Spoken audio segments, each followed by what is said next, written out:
For today's video, mga ka-baby girl, gagawa tayo ng ice Spanish latte with blueberry and top. Ayan, may 2 cups tayo. Lalagay na tayo ng coffee. May 2 glass of ice na tayo kanina. Lagyan ko na ng coffee and then ang ating condense, Alaska condense. Para tumamis-tamis. Ayan guys, kasi may umorder ng 2 order dito sa bahay. Ayan, mahirap lumabas ang condense. Ayan nga. And then, lagyan na natin ng konting water.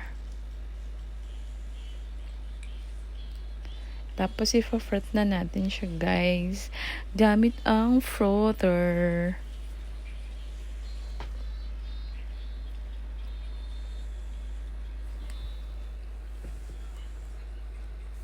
Ayan.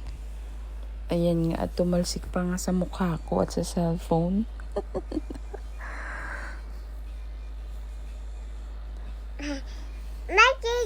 O, diba? Mix pa more. Froth pa more.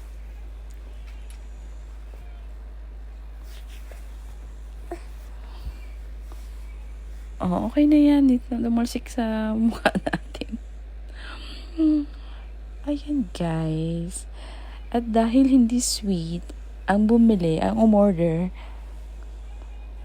dadagdagan pa natin ng condense para manamis-namis pa.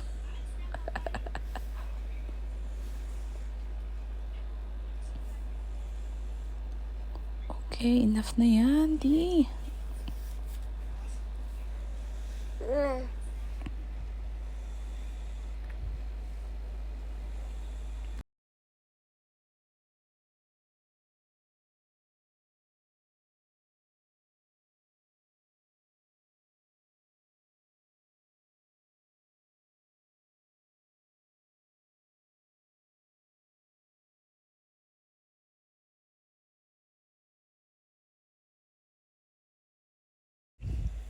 Ayan nga.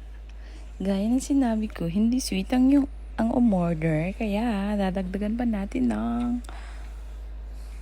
condense. Ayan. Condense na ayaw lumabas. Naka.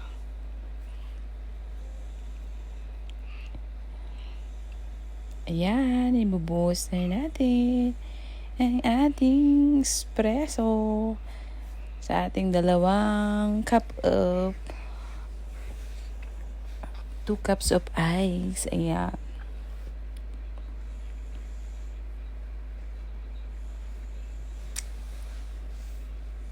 Then, ilalagay na natin ang ating milk. Ayan na yung milk.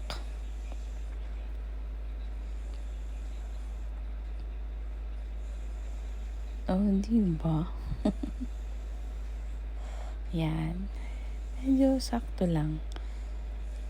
Kasi, lalagyan pa siya natin ng whipped cream. Alam mo yun, yung bumili ka ng whipped cream, tapos di mo naman alam gamitin. Ayan, tada! Sweetened whipped cream.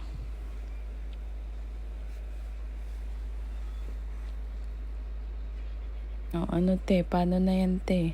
Ayaw lumabas, oh. Nagpa-help.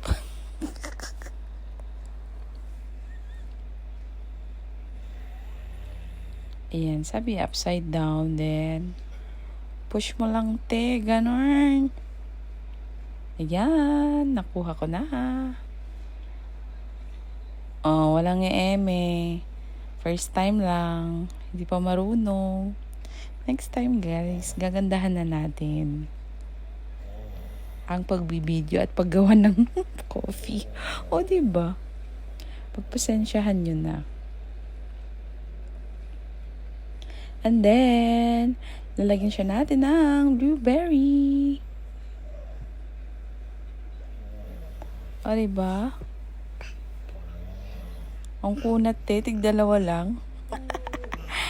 And that's it. We have iced Spanish latte with blueberry on top. Tara, let's have a coffee. Like and share. Bye-bye.